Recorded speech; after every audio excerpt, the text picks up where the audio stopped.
Don't go too far. Si Lola.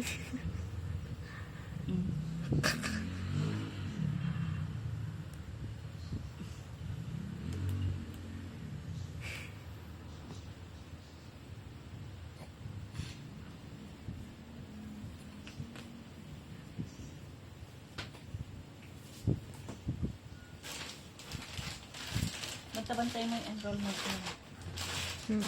Ay, mag-clearance lang tayo. Si ate na lang magbayad ng tuition. Nakabayad ka? Hindi pa. Magka... Saan niya? Ba't sa'yo? Ha? Show the baby. Hi, Adrian! Ang laki-laki na Adrian sa TV. You're showing his poop, bro.